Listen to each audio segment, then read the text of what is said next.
From Peacock, IGN, and Realm, this is Rise or Die, the official companion podcast to the Peacock original series, Those About to Die. I'm your host, Dana Schwartz, and on this podcast, I'll be talking to the cast and crew about bringing their stunning and brutal version of ancient Rome to life.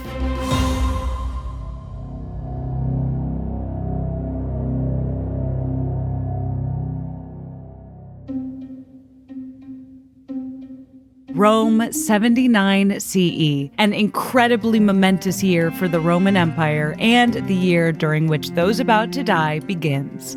Names like Vespasian, Titus, and Domitian are instantly recognizable. Locations like the Circus Maximus and the Colosseum loom, and the gritty underbelly of Roman society feels familiar and also alien at the same time. I don't want to give anything away in case you haven't caught up with the series yet, though can you really spoil history that happened nearly 2,000 years ago? I'm not sure. But with that history in mind, it felt important for this first episode of Rise or Die to zero in on the historical inspiration for the series. Why was 79 CE the perfect year to set Those About to Die in? To find out, I spoke to series director and executive producer Roland Emmerich about what drew him to this specific chapter of Roman history.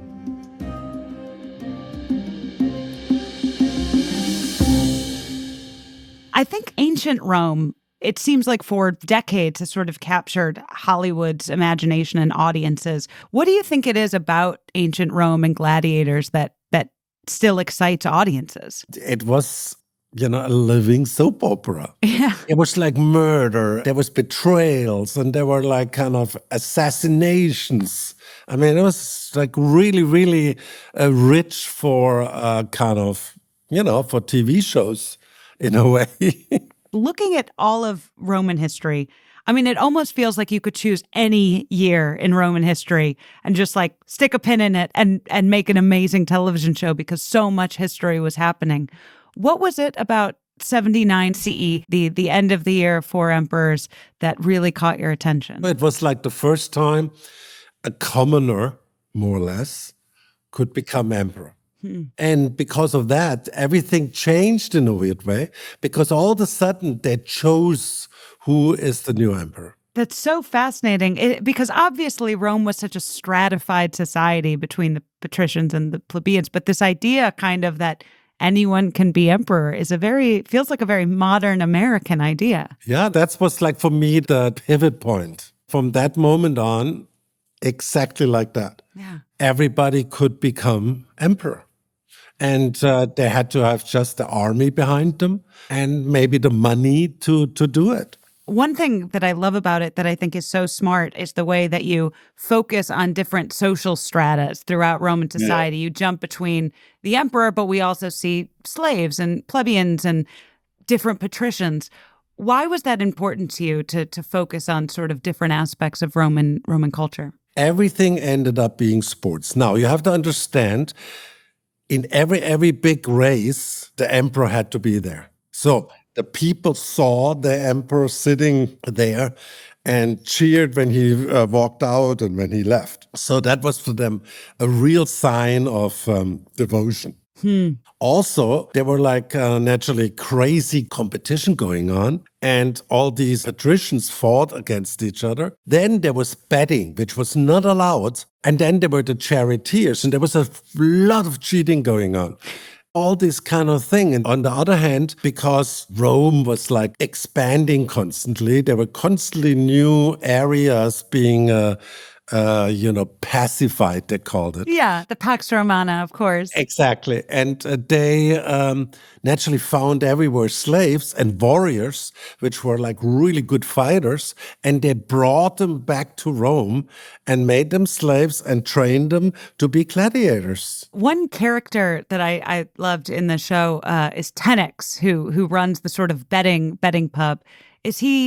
Was he a fictional character that's sort of an amalgam of other? Yes, he's a fictional character. Like we knew through descriptions that their betting tavern existed and they made huge amounts of money. So that was like the idea to put somebody like Tenex at the center of the story. I always had my eyes set on Iwan, but everybody told me, no, you cannot cast another bad guy from another show. And he's such a good actor. So I kind of then went back to him, and luckily he was still available.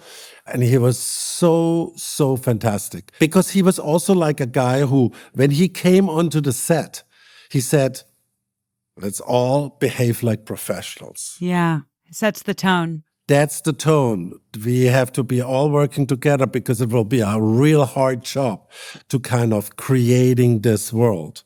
And he was right. I mean, it was like tough. Also, we could only shoot 10 hours. They were like super strict. Is that an Italian crew, the rules for working there? Yeah, we had all Italian rule. Only one person was a production designer from Vienna. Everybody else was Italian. I was going to say those race scenes are incredible. And I was just wondering what that choreography and filming was like. Were there any real horses, or were they all computer generated? Yeah, there were real horses. We had Italian horses, and then we had a specialist who also worked on other movies, battle movies, and his horses are very trained. He had to train for white horses, Andalusians, and that was really important. And he kept saying to me, do you really need white horses? I said, yes. They have to be white. Otherwise, how would you ever see that they're like different, because horses look quite alike. You have a reputation, I think, for creating a lot of action and sci-fi movies, a lot of apocalypse movies, obviously Independence Day, The Day After Tomorrow. Mm-hmm. How do those sort of stories in your mind relate to this project? I mean, I'm not afraid of any visual effects. Let's put it like this. Yeah. Because at the end, you just shoot it and see what happens. Yeah. You know what I mean? I don't think much. I kind of just go after my feeling, and that's it. Well, that's so interesting to me. What is it about a project that excites you? Most of the time, it's creating a world.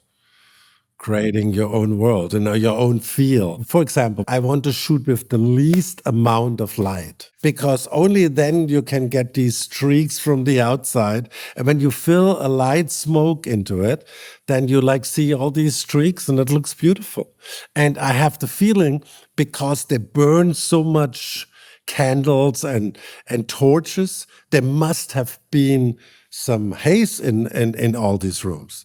So, that's all these kind of things you think about, and then you realize, oh yeah, that's like its own style. One thing that I'm also so curious about with this show is, because ancient Rome has been, relatively well represented in film and TV over the years, what do you hope that this show, Those About to Die, sort of adds to the canon? Sports. Yeah. I think what really sets the show apart is the underbelly and the underbelly of sports. What are the mechanics behind all this, And what is the mechanics in betting or, of chariot races? The Romans were horse crazy. They had these 4 chariot factions, which they were fans of. All those colors feel so much like modern sports teams. Yeah, it's very much like modern sports teams. And when you kind of think about it, was 250,000 people in this stadium. We don't have stadiums that big. No, I went to a Taylor Swift concert and the numbers weren't there. Yes, when you kind of think about that, also, they had naturally 3-4 races a day. It's fascinating because sports today, obviously anyone can watch sports and you'd find it compelling. Sometimes my husband is watching sports and I don't really care about sports, but there'll be 10 seconds left and the teams are tied and I just can't help and I'll just get excited about it. And that's not even life or death. Me too. Yeah. I have exactly the same feel when I'm not that interested, but when it's very, very tight between 2 teams, or in tennis or something, it's fucking exciting. So much of Those About to Die is inspired by historical accounts. But as one can imagine, a nearly 2,000-year span between the events of the show and now means there are significant gaps to fill in. Those gaps are what led to characters like Rheon's Tenix and Sarah Martin's Kala. Both were imagined based on historical details and accounts. For Tenex, he's an amalgam of the things we know about illegal betting houses around the Circus Maximus. For Kala, inspiration was drawn from North African hunter cultures. I wanted to ask them about what the process is like for an actor preparing for roles like this.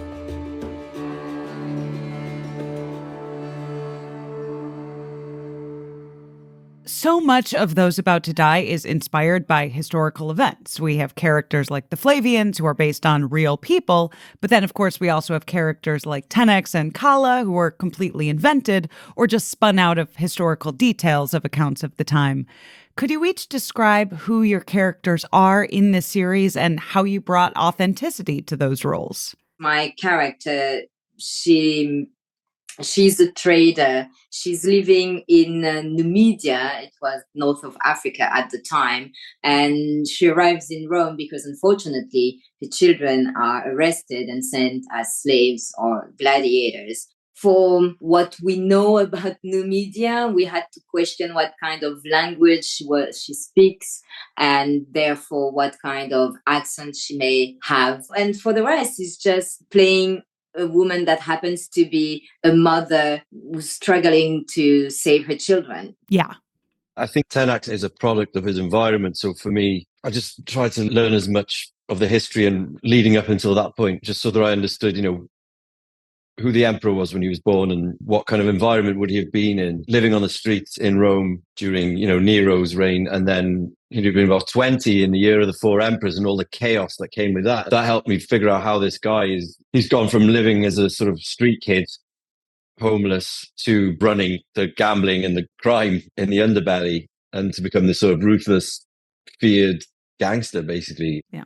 So obviously he's not based on a person, but the history around it was all very important so that I could get my head around it. He is a plebeian, but he looks up at the patricians and he sort of sees them and he wants a piece of that and he hates them, but he kind of wants to be one. And you meet him at a point where he's going to attempt to make that absolutely unheard of leap into that world and play them at their own game and try and start his own faction, which is something that no one has ever done. And because it's always been, Rome has always been the same. It's always been the patricians. You're born into that class and therefore that's where you stay and you get to be very wealthy and rich if you're lucky. But yeah, so Tenax is attempting to play them at their own game. And I think that's quite fun thing about him. One of my favorite things about the series is its depiction of the underbelly, with Tenex's character basically running things, and then Kala arrives and immediately understands the rules of the game.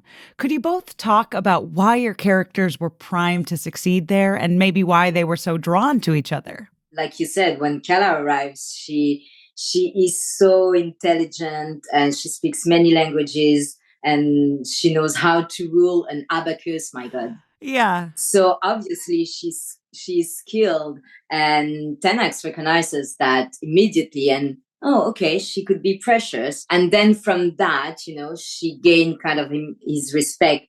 She's not driven by the pursuit of power, money, nor fame. So for Tenax, she's like real and that allows him to be real himself with her. And because he allows himself to show his vulnerability to her, then she sees that and she also is, attracted to him at that point. Yeah, I think so. Yeah, I think the way that, Tenax is a completely ruthless person. He's grown up in the very, very tough streets to get to where he is. He's had to do some morally dubious things. But he's not a monster. He has a real heart. But then, he meets Kala, and all of a sudden, for the first time, I think, he meets someone who's very, very different. It's completely disarming for him, and he's confused and frightened and excited by this new person who is very proficient and is brilliant at doing what she's doing. And he recognizes that in her, and he thinks, "Wow, I don't have anyone like this working for me." Yeah. Without really knowing, he's all of a sudden opening up and this side of him, which he cannot show to anyone on the street, is coming out. The solace that they find in each other through these hard times that they're going through is probably something that they both really needed, because it's, bad things are happening all the time. There's a liminal space between historical fidelity and artistic license on a TV show like Those About to Die. How do you create a Rome that feels authentic while also bringing something new to the canon? Arguably, there is no department where that is more apparent than production design, which is responsible for the visual aesthetic for props, costumes, sets, and more. I talked to Johannes Mueke, who explained how he and his co-production designer, Laura Pozzaglio, broke away from audiences' preconceived notions about what ancient Rome should look like to create a Gucci-inspired Roman upper class to contrast against the deeply patinaed world of the underclass.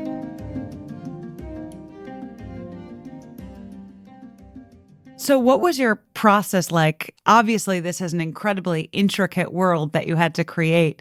Where did you even start with the visual aesthetic that you wanted to go for? I think we had a strong vision on this one because, there's been so many shows on Rome. And so we've been contemplating and looking at references. And since it was shot in Rome, it was all just, next to the studios. So we did a lot of tours through Rome. And that's how you start with collecting everything you have coming from the historical side just as much as coming from the side where the design part is, because none of this looks like it looked back then. And there's a lot of room of interpretation. And then you start designing with sketches, with 3D blockings, with all kinds of concept art and inspirations. And from there it goes on, the whole process, the plans, the construction supervision. And I was very lucky with that. You have to assemble the team and supervise the whole art department. And oh boy, the guys at Cinecittà was just, honestly, I've never experienced something like this. These guys know what they're doing. They've been doing this for so long and it was just exceeding expectations. So we were very, very lucky with that. And then you see that the sets get built and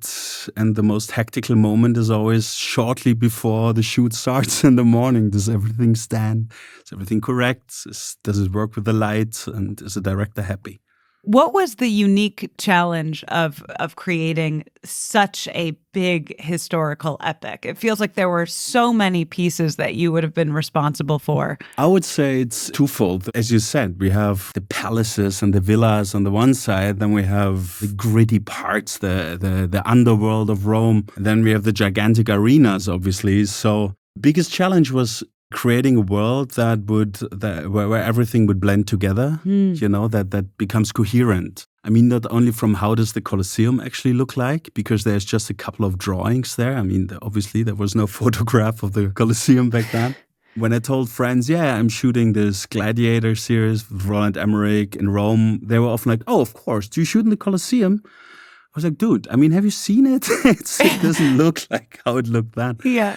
So there's also a lot of room of interpretation, which we obviously did. And how do you go about filling in those blanks where there isn't a historical record? What do you do when no one knows what something looked like?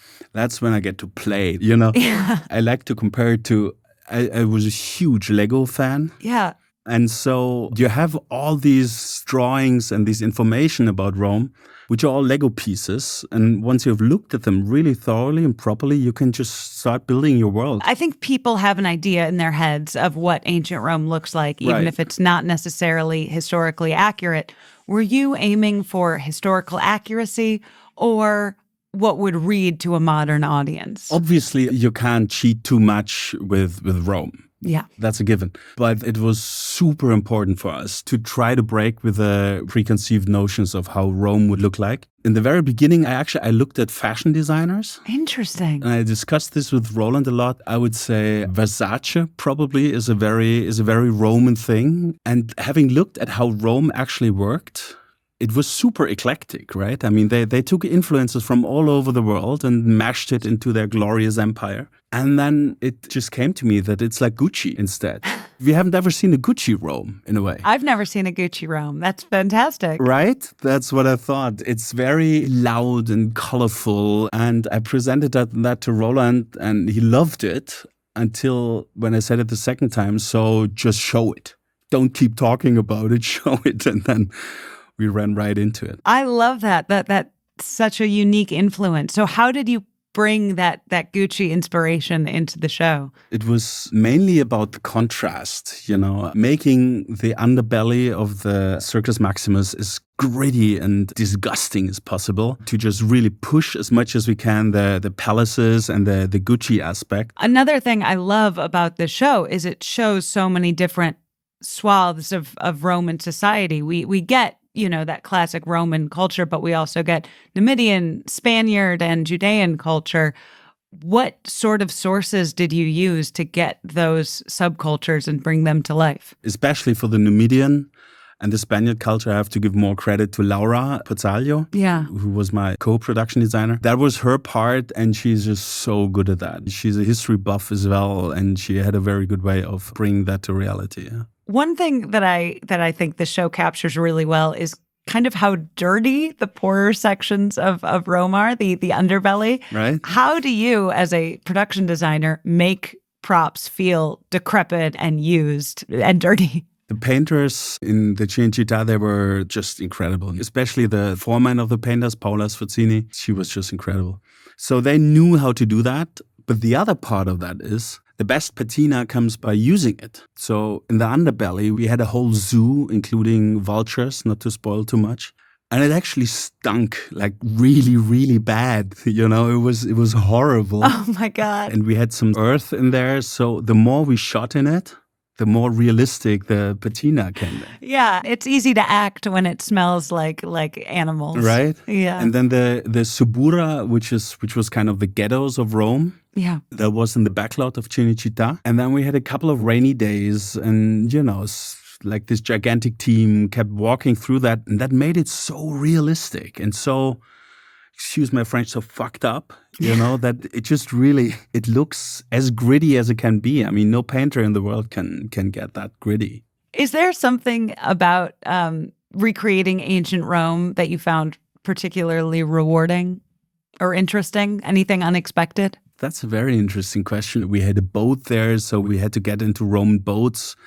We had a tent there, and I have to say, the Roman team is so proud of their history. They know like everything. It was incredible. And then they fight about it. The one guy says, no, these boats had blue lines. No, are you crazy? They were red. And they're very passionate about how ancient Rome really was. And you stand on the sidelines listening and smirking on their pride of their history. I think that was the most rewarding, probably. One thing that I actually found very American about the show was the obsession with sports. It felt very modern. Yeah, for sure. Can you tell us a bit about diving into that and diving into the relationship between ancient and modern sports? Obviously, Those About to Die is based on the novel by Daniel P. Mannix, and this is about the codependency of the games and sports and the power of Rome. Yeah. That's probably the core of it. And when Harold Kloser, my friend and the producer of that show, when he told me the first time about Those About to Die, he said, imagine like the Super Bowl and how delirious the masses are. And then you have the fighting jets flying over it as a demonstration of power, This is exactly the feeling what Those About to Die is about. Myself being a huge Formula One fan, I have to say, these racing teams, I mean, you could buy shares actually in these teams. That was the first big corporations, if you will. They were just gigantic. I can just advise everybody to read that book. That was pretty fascinating. Like the biggest patricians in Rome were the major shareholders. They had the best real estate in Rome for their faction houses and were immensely rich. There's so much money in it. Exactly. Yeah, for sure.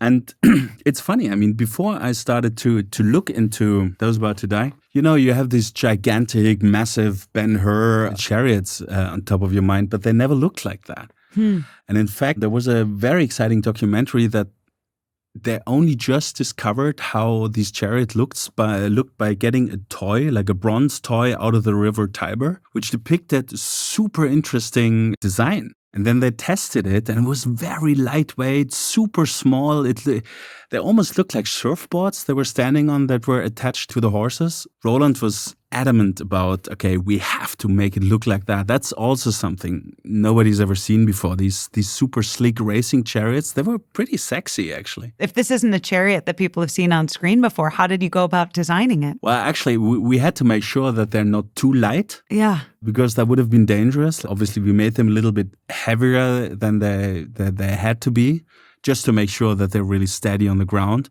No, it was exhilarating to build these. We had this fantastic construction studio, Baburka, in Rome. They did a lot of other really exciting stuff for us as well. Chariots, like broken versions of it, and then actual racing chariots or light versions that we could pull up under the ceiling. When did you have to lift them up onto the ceiling? In the stables, they would lift up the chariots under the ceiling. So it feels like a modern garage, right? Where people go underneath and kind of check exactly what's happening and can mend them and improve on them and all that.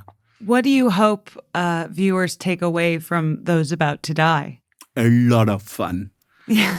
A lot of fun and excitement. I think it looks amazing. I think it's going to be a breathtaking thing. I mean, it is so much fun, and we get to see so many different aspects of Roman society that I've never seen on screen before.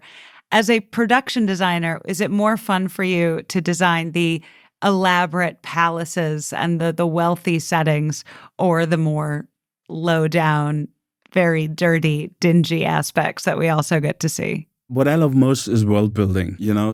I've done a lot of science fiction before, and this is the first historic film that I designed.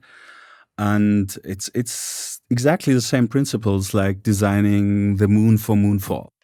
So you can create this world by yourself. And the exhilarating part about that is that you have these different aspects, right? It becomes clearest when you see the difference between the old Circus Maximus and then the Colosseum that's just brand new. Like, Circus Maximus is like the iPhone 5, and then you get the iPhone 15. And both of these things kind of show the 360 of the world, if you want to. What would you say you were most proud of for the production overall? That sounds cheesy maybe, but it comes like instantaneously and from the depth of my heart of the team. Yeah. Not only was every single one of these innumerable people of the art department and the painters and sculptors and everybody there insanely talented beyond expectation. But over these 14 months of working together, we became so close. It was like a family. So you have the most talented people you could wish for. And then you go out and you are there for each other and you really become family there. And that was, I've become a little bit Roman. Thanks to Roland, Iwan, Sara, and Johannes for lending us their time and giving us an inside look into the making of Those About to Die.